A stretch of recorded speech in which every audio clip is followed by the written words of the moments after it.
Y solo como para hacerles el recordatorio y poder avanzar en esta parte de la clase, hablábamos de que habían hongos miceliales y hongos levaduriformes, ¿verdad? Y estos hongos en la mayoría de los casos o tienen solo una morfología micelial o morfología levaduriforme a lo largo de toda su existencia. Pero hay momentos en los que los hongos, cuando cambian de temperatura, de crecimiento o cambian con su nutrición, por lo tanto hacen cambios metabólicos, ahí es donde sucede lo que se le ha llamado por los micólogos fenómenos fúngicos. Que son, parte de estos fenómenos fúngicos son el llamado dimorfismo. Entonces, vamos a decir que es el cambio de morfología por algunos hongos, no por todos, algunos hongos cambian de morfología por cambios de su metabolismo, por la nutrición que están recibiendo en ese momento y por la temperatura. Algunos autores, como el doctor Bonifaz, hace diferencia entre un dimorfismo por temperatura, un dimorfismo por temperatura y nutrición, o algún dimorfismo por solo cambio de nutrición. Pero nosotros en este momento, para no terminarnos de complicar con más cosas, solo vamos a hablar de un dimorfismo que se puede dar en los hongos por cambio, ya sea por temperatura o por nutrición, así en general. No los vamos a ir separando. Entonces, hay diferentes tipos de dimorfismo, lo vamos a decir así, y va a depender de la estructura que forman. Y vamos a hablar entonces del dimorfismo, del hongo dimórfico estricto, tal cual, del hongo dimórfico inverso y del hongo bifásico. Entonces veamos cada uno. El hongo dimórfico estricto, o en algunos el dimórfico clásico también le llaman, pero así solo como dimórfico, en su fase saprofítica, o sea, a una temperatura de 28 grados y en el ambiente, se va a desarrollar como un hongo micelial. Su fase saprofítica como un hongo micelial. En el momento, ese es el Histoplasma capsulatum, pero en su momento, cuando veamos la clase de solamente él, vamos a hablar de las estructuras que forman. Y en su fase, este mismo hongo, en su fase parasitaria, o sea, a 37 grados, va a formar levaduras. Este es un hongo dimórfico estricto. Micelial, saprofítica, a 28 grados, 37 grados, fase parasitaria, levaduras. Caso contrario es el género Malassezia. Como ejemplo, caso contrario es el género Malassezia, que en su fase saprofítica es una levadura y es un hongo levaduriforme, y en su fase parasitaria, transformándose así para algunas enfermedades, y a eso lo van a ver ahorita en la otra clase, va a ser formando hifas. Entonces es por eso dimórfico inverso. En su fase saprofítica, levadura, y en su fase parasitaria, hifas. A lo largo de que ustedes vean en las clases, a lo largo del desarrollo de las clases, ustedes lo que van a empezar a ver es que este dimorfismo en algunos hongos es su principal forma de virulencia. ¿Por qué? Porque tal vez como levadura no es agresivo, pero sí ya como hifa o viceversa. Entonces, si se recuerdan cuando hablábamos de la estructura de las paredes de los hongos, cuando cambia de estructura, cuando cambia de morfología, entonces la estructura de la pared va a cambiar.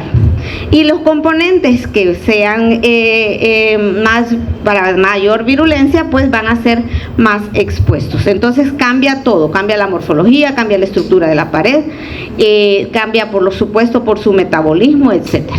Entonces tienden a, cuando cambian de morfología, tienden a ser con mayor virulencia o defenderse mejor.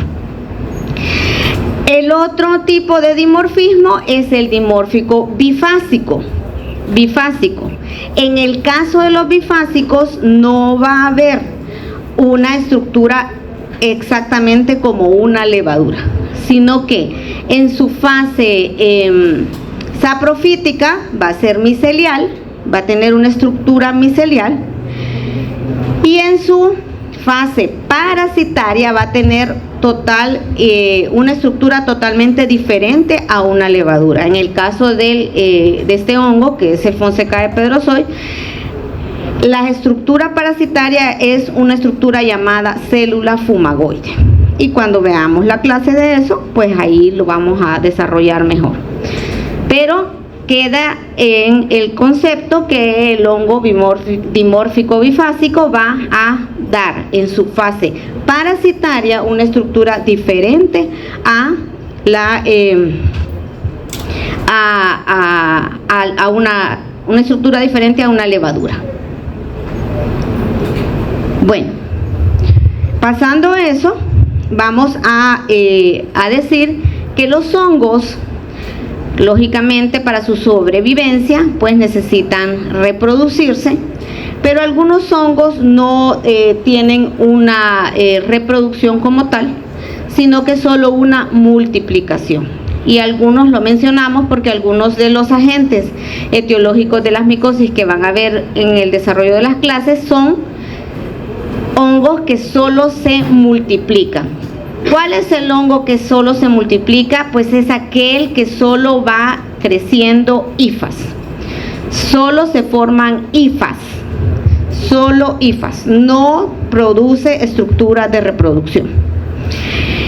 Y aquel hongo que,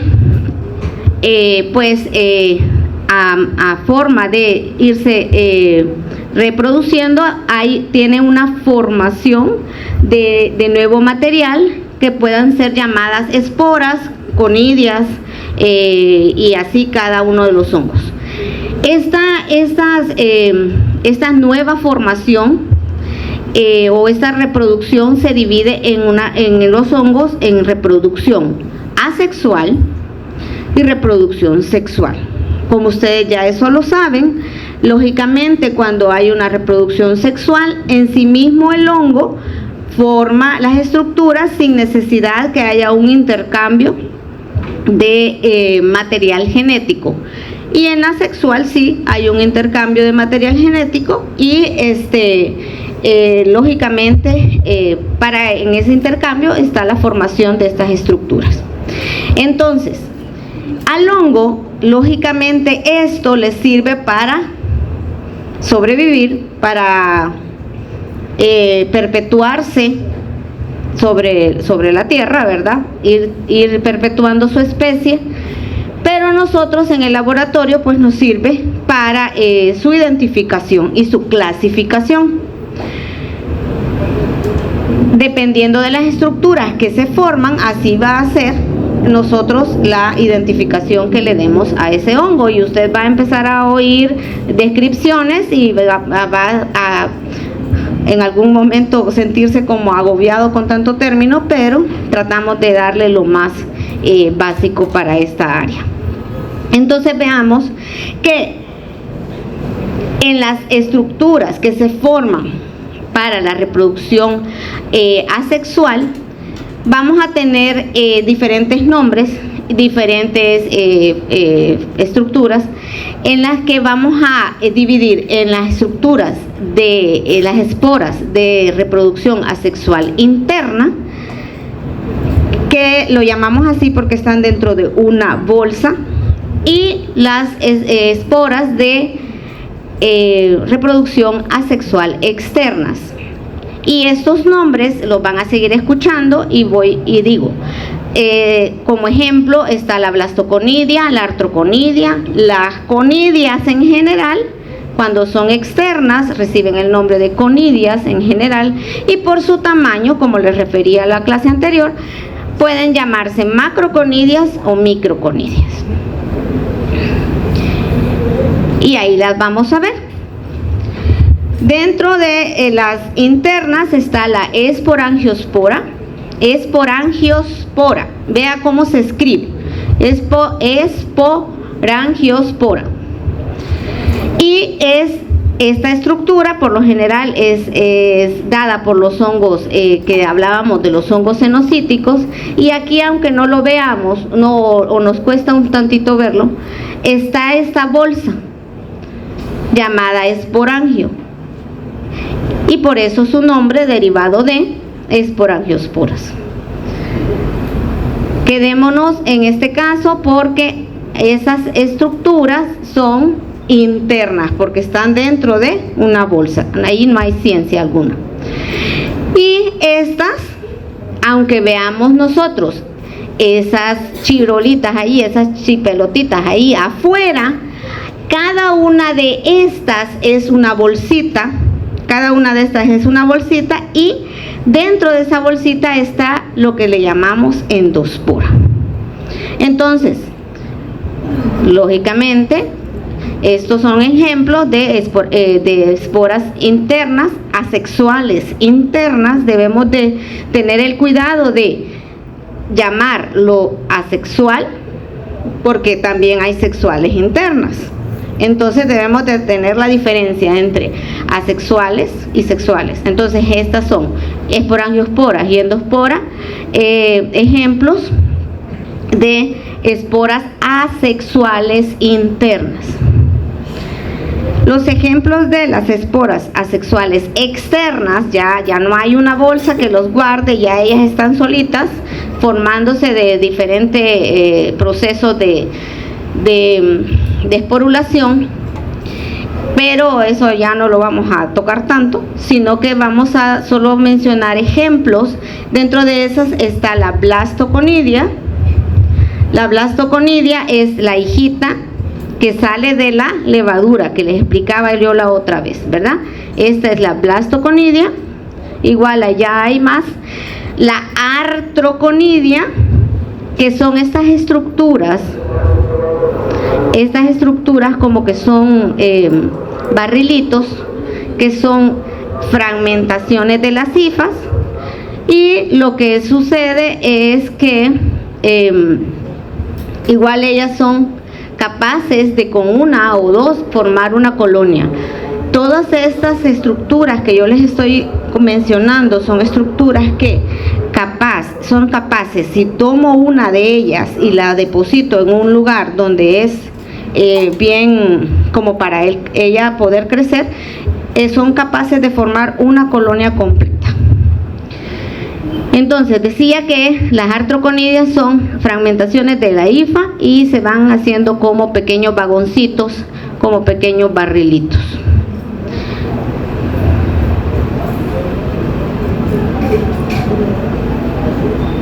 Luego vamos con las conidias.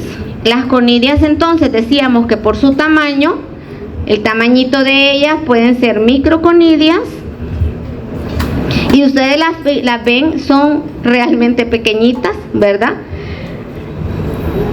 O pueden ser macroconidias. Estas macroconidias eran las que yo les mencionaba cuando hablábamos del tamaño del hongo comparado con la bacteria. Decía que estas macroconidias pueden llegar, solo la macroconidia, a medir hasta 150 micras. Entonces ya son claramente visibles en un objetivo 40 por, ¿verdad? O en un 10 por. Igual estas son macroconidias, ¿verdad? Y que ahorita ya poquito vamos a verlas en la clase siguiente. Ahora, hablemos de que así como hay esas esporas de reproducción asexual, vamos a hablar de que hay esporas de reproducción sexual.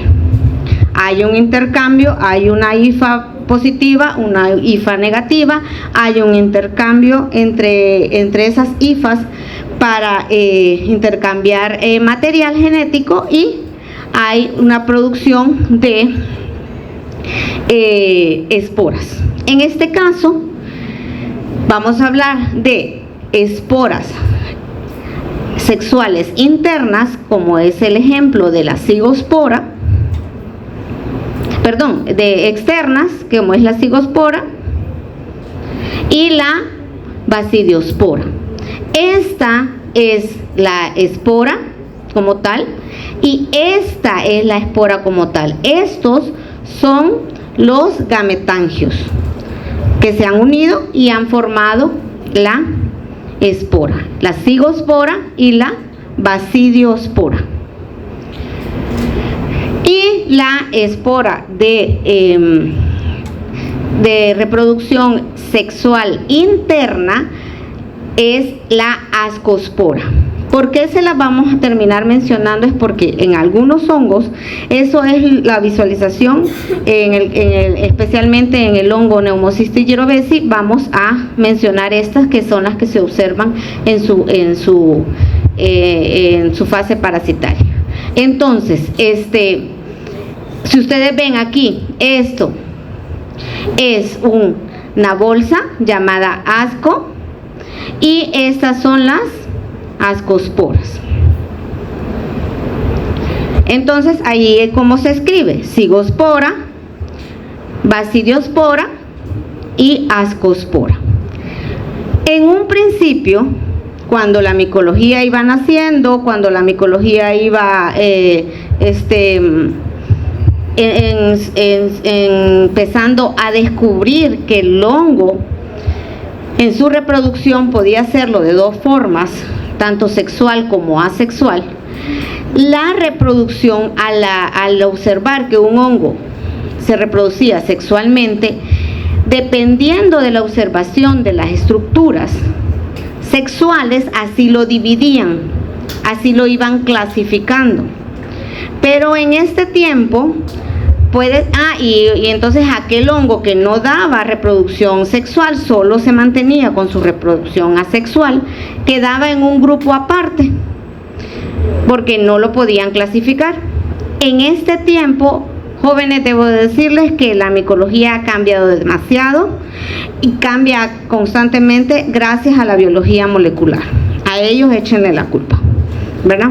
Porque entonces lo que antes se aprendía fácilmente como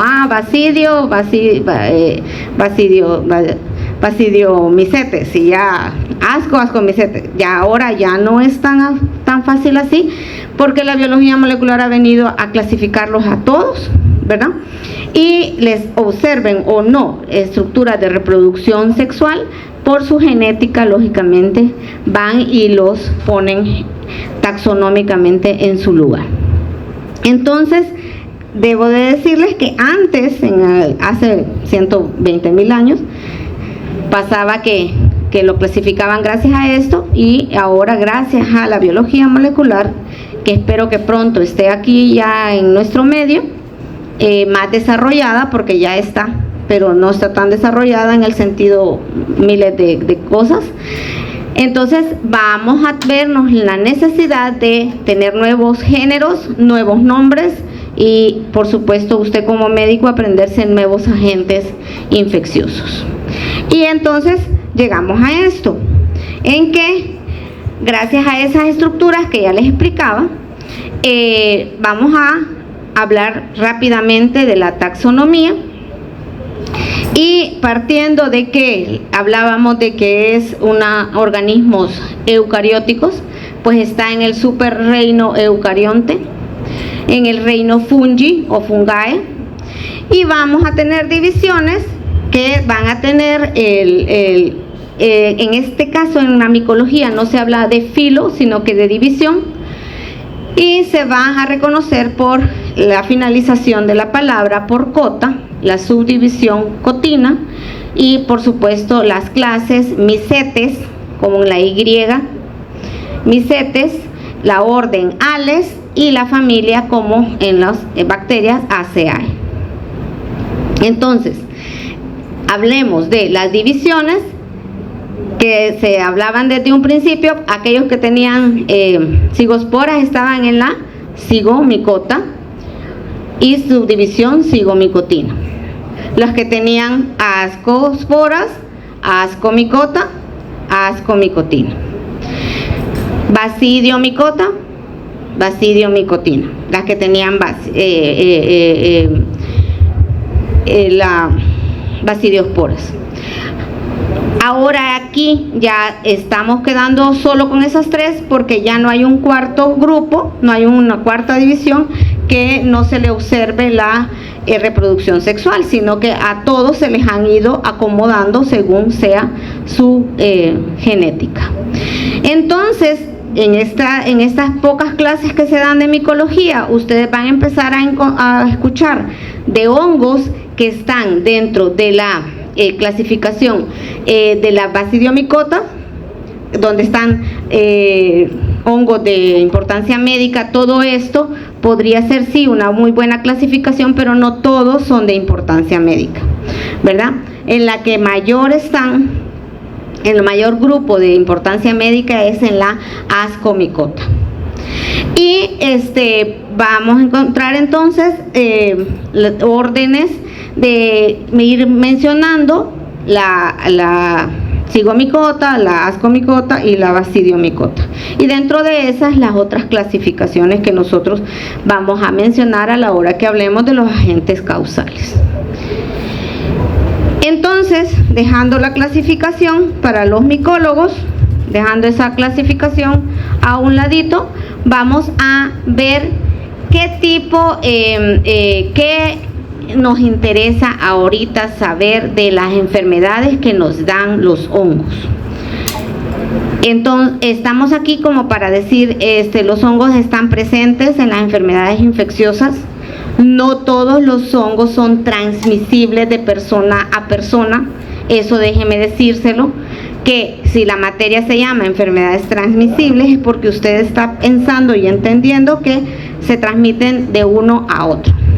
Pero no todos estos hongos están involucrados con eso. La mayoría de hongos, la mayoría son del ambiente a nosotros, y hasta ahí muere. La mayoría. Algunos sí van a transmitirse de persona a persona. Pero ¿en qué ambiente nosotros nos involucramos cuando hablamos con hongos? ¿En qué patologías nosotros vamos a mencionar que están involucrados los hongos? Vamos a mencionar tres principales patologías: las alergias, y eso usted lo estudió en hipersensibilidad tipo 1 y ya no me voy a meter en eso, ¿verdad? Pero sí es un grupo de patologías causadas por las esporas de los hongos. Y en este caso, ¿cómo se llamarían estas chibolitas? ¿Cómo se llamarían estas chibolitas? No están en una bolsa, están afuerita y son chiquitas. ¿Cómo se llamarían? A ver, solo uno. Chiquitas y están afuera.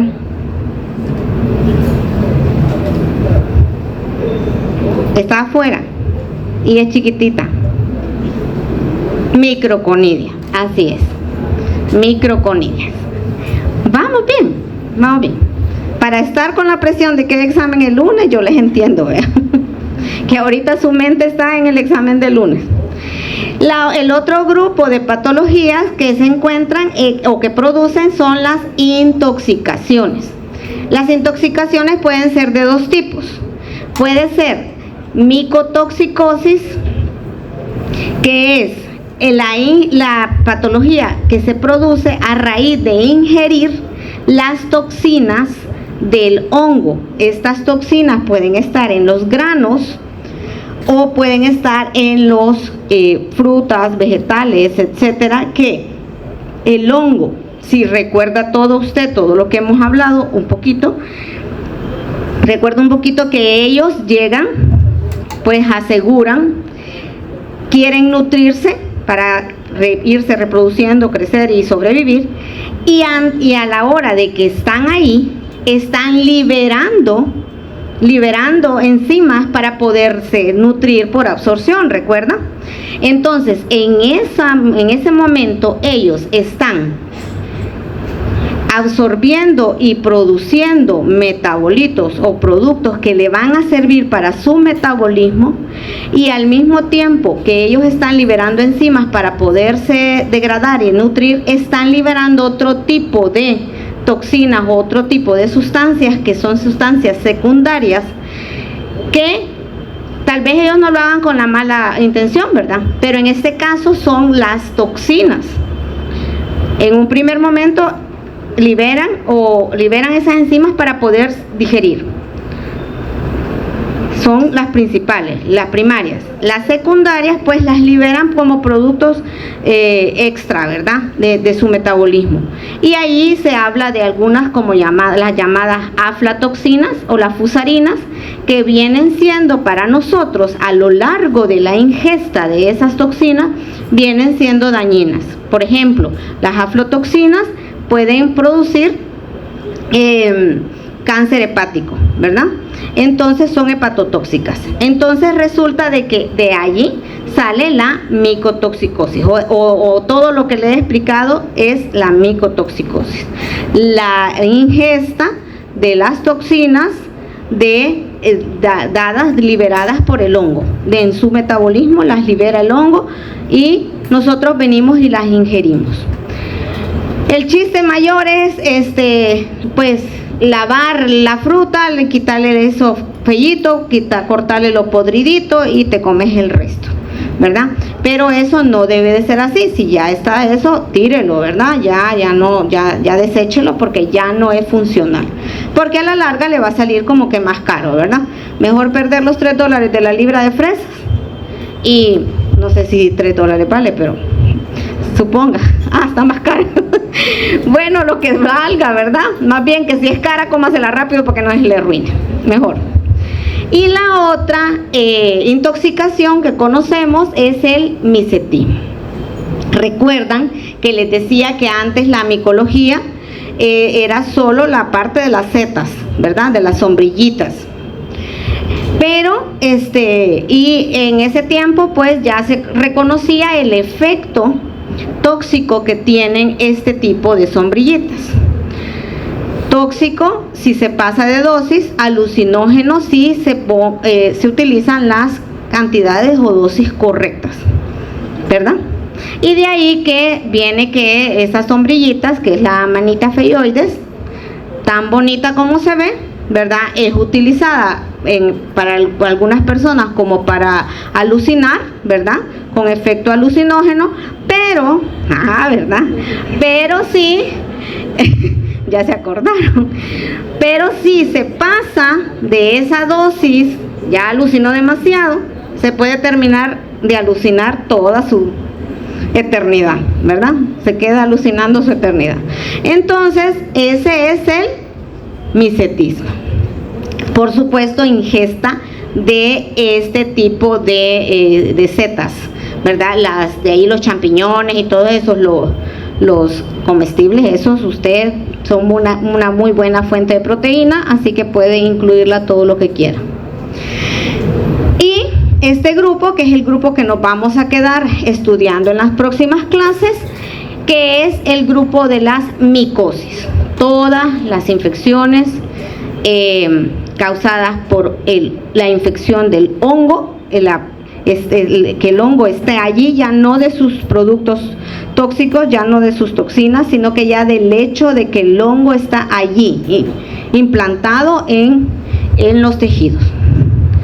Y este grupo de micosis puede recibir el nombre por la parte del organismo que invade, y de ahí que hablamos de otomicosis, queratomicosis o nicomicosis, ¿verdad? Dependiendo del organismo o la parte que infecta, por el hongo que lo causa, que histoplasmosis, paracoccidioidomicosis, blastomicosis, criptococosis, por el hongo que lo causa, y por el nivel de afección de los hongos.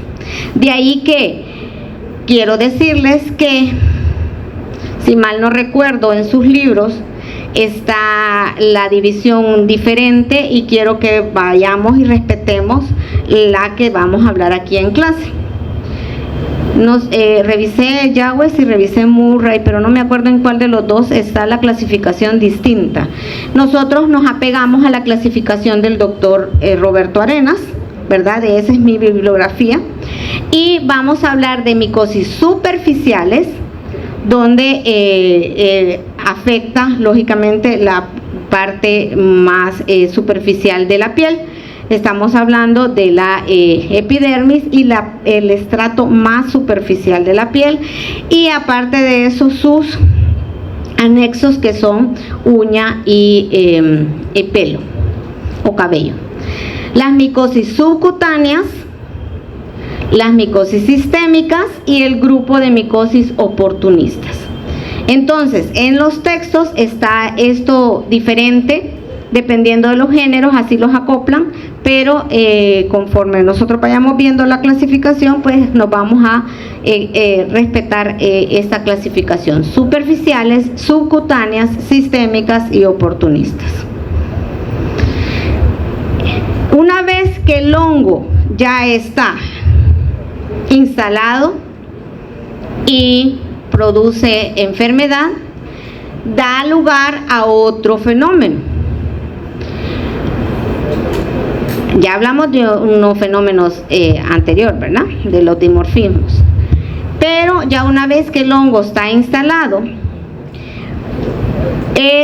hay hongos, no todos, hay hongos que pueden cumplir con este fenómeno, que es el fenómeno del polimorfismo lesional. Un solo hongo dando diferentes enfermedades o a niveles diferentes. Ese hongo que está ahí es el Trichophyton rubrum, de los cuales ya le van a hablar, y puede dar a nivel de piel, a nivel de uñas y de formas diferentes. Eso es el fenómeno de polimorfismo lesional. Y está el otro fenómeno, que es la pluralidad etiológica.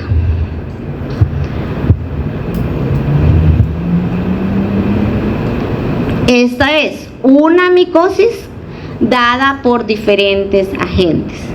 Una sola micosis, un solo tipo de micosis dada por diferentes agentes. Ejemplo, la Tinea capitis, dada por un grupo exorbitante de dermatofitos, y sigue agrandándose el número. Tinea capitis o Tinea unguium, dada por hongos contaminantes, dada por hongos dermatofitos, dada por otro tipo de hongos, de muchos géneros de hongos. A ese es una sola micosis, tal vez no en el momento, sino que una sola micosis dada por diferentes agentes. Y hay otro tipo de fenómeno que se va a cumplir. En el caso de ustedes, deben de tomarla en cuenta como médicos a la hora de que ya estén ahí con su paciente, recibiendo ya resultados de laboratorio, etcétera. Va a suceder esto: un hongo en su fase saprófita tiene hifas tabicadas yalinas, tiene conidias, macroconidias, microconidias. Mire, estas son las macro, estas son las micro, ¿verdad? En el cultivo se puede ver esto, en el ambiente, en el cultivo a temperatura ambiente se va a ver esto, pero en el tejido vamos a observar solo la hifa tabicada yalina. ¿Qué es lo que perdió ahí? ¿Qué perdió ahí? ¿Qué estructuras perdió? Mire, el término dice reducción morfológica.